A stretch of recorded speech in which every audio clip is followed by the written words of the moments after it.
Hi everyone, got another knife review for you. Now I said that I wasn't going to do any more knife reviews for a while just because I didn't need to buy any more, but bought this used off a guy and he was offering it to me for 60% off retail, and that was just too good to turn up.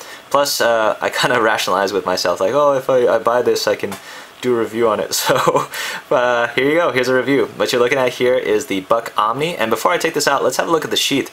I really like the sheath. It's nylon, not leather, which is also good for outdoor purposes. Leather is going to crack and mold. I like the nylon, the synthetics. Also, it's your standard belt loop design. You just loop your belt through here. And I like this for the fact that it's not bulky. It's fitted to the knife. It's not overly large compared to some other sheaths that I've seen for other knives. And look at here. They put a snap in. That's great, unlike other sheaths that use Velcro. So good job for Buck. They know what they're doing.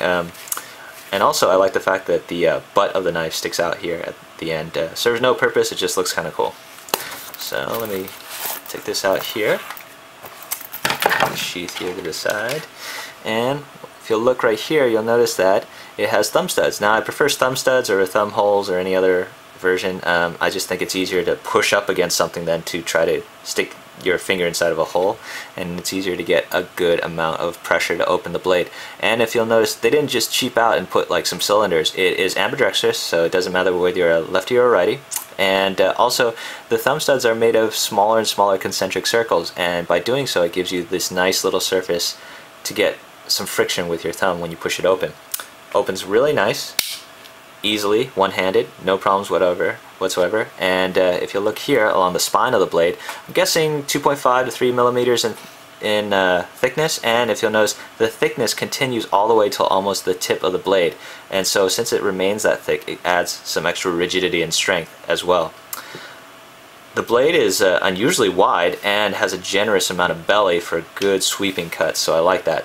Under the website, this is listed as 420 high carbon steel. Not the best steel in the world. I would want something like at least Oz 8. However, because of the thick spine and how chunky this blade is, and Buck's known for doing quality blades, I mean, maybe the heat treatment is good. That might mitigate the fact that they didn't use a harder, better steel. So, but yeah, I like the blade shape. It's pretty wicked looking blade right there. I mean, it's large. It's a lockback design. The blade itself is held in by a torque screw on just one side. No torques on the other side here. And here's the locking mechanism, and this is the pin that holds it in. If you look inside here, you see that little bar? That's the resistance bar that provides the pressure against which the lockback mechanism holds. And before I do anything else, let me just tell you, if you have a Spyderco knife and you're used to doing the flick where you push down the mechanism and then flick it forward, let me just tell you right off, you shouldn't do that with this knife, because even though this does have a ricasso, the ricasso isn't broken up. It just goes straight from the ricasso into the blade itself. And if you try to do the flick, if you look right here, see that little red spot? That is a cut that I got this morning for playing around with this knife. So yeah, you can't do the flick, unfortunately, if you're trying to close the knife. But I've found though that the pressure on this button is light enough that I can close it one-handed. Now I apologize if I can't do this right off on the camera. I've been playing with this all day. My hand's kind of tired, but oh, okay. So you just push on that and you can just close it one-handed that way, just like I did with my Gerber Easy Out. But yeah, can be done, close one-handed that way. But the flick, do not recommend. You're going to cut yourself. Incidentally, while talking about the ricasso, since I can't do the flick and close it this way, I would rather have this ricasso not be here and have the blade extend even further down. That'll give me an extra, say, 1/4 to a 1/2 inch of blade space, and since my hand's right here, I would want the blade to go as far down as possible because I want to have more of a cutting surface as well. The handle itself is nicely shaped. I like the fact that they have just a finger control and no little like finger grooves for my other fingers, just this nice straight line here. That's good because it makes sure that people of different hand sizes can get comfortable. And if you look, the finger control is facing this way, which is great because when you look, when I grab the knife, that's how my hands naturally grab the knife anyway, so that's a good job for them. Nice serrations here on the interior of the handle, and some little cutouts on the back. Would have liked more little cutouts here for a little bit more traction, but these actually work alright. I mean, it's good. There is some jimping here on the back, and since this is where my thumb naturally rests, you'll find that this is decent, and then there's jimping here on the back of the blade. Now, the jimping is actually quite smooth. It's deep enough, but it's just not sharp enough. So I can feel, if you look here, my thumb can slide off easily. However, the rubber material of the handle helps me to grab it along decently enough when I'm here. If I want to do more of a cut and then choke up on the blade, there might be some slippage here. So that's something to look at. As for the handle itself, you'll notice right here, this section right here is rubber. And this intersection is thermoplastic. I would have rather had the entire handle been rubber, so that way it completely feels grippy. I don't know why they decided to make it half rubber and then half thermoplastic, but good for the shape though. You got pins right here on the side, and let's see, a lanyard hole in case you want to tie this around your wrist with some paracord. These pins, if you look here, it's actually two pieces right here. You got one side of plastic and rubber, and then another side of plastic and rubber, and then in the middle here you have the locking mechanism and another piece of metal, and they're held together by these pins. I don't know why they did that. I much would have rather had it been an entire single piece. I mean, the more pieces that are in something, the more things can go wrong or things can go loose. But for Buck, for their reputation, they're known for doing a quality, sturdy product. So I'm not going to worry about this until it starts falling apart on me, but we'll see. Would have much rather had it been a single piece just so that I would have less things to worry about. Feels really good in hand, very comfortable, and if you look here, it's a thin profile.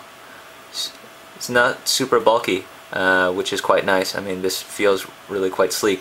One thing also that I want to gripe about is if I close it here, if you look here, there's an extra ½ inch or a centimeter of extra room right here. Now, I mean, to fill in that space, I would have liked to have had the blade been bigger to cover that extra space, or the handle smaller. It just feels weird to have a handle that is so much larger, well, not so much larger, but a bit larger than the blade itself. I mean, would have liked to had, you want to get as much real estate as you can with this blade so that you get your money's worth, or a smaller handle so it's a little bit more compact. Now, I know I'm griping a lot about different things, but I do love this knife. I mean, it feels really good in hand. I wish I could explain it to you. It's a nice shape. Great, I mean, the opening is very smooth and feels very nice. Solid, nice lockup, no play side to side or up and down. And look at that wicked shape. I mean, I can't wait to actually take this out. I'm going camping in a couple of weeks and I'm going to put this through some serious use. And it feels really good in hand. Retails for, I don't know, I think about 50 bucks, but if you look online, I think you can get it on Amazon for like between $30 and $35 with free shipping.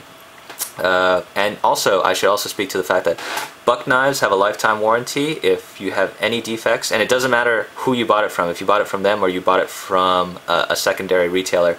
If there's any defects in workmanship or craftsmanship, you can just contact them, mail it to them, and they will send you a replacement or an exchange if the knife is no longer in production. Also, they do repairs for you, and they're pretty good about their service. Also, if you buy directly from them, you can return the knife to them. No questions asked for a return or an exchange. So, I mean, Buck's customer service is excellent from what I've read. So, good for them. I've also checked out some other online reviews, and a lot of people really like this design. I mean, it's been pretty popular for people who like to go hunting or do outdoor activities. So, I mean, that's saying something. Always talk to the people who use this and treat this with abuse, because they're the ones who are going to tell you what they don't like about it. And so far I haven't heard anything. I haven't heard about the blade falling apart because of the steel, or the handle falling apart because it's different sections pinned together. I mean, I haven't heard any of that.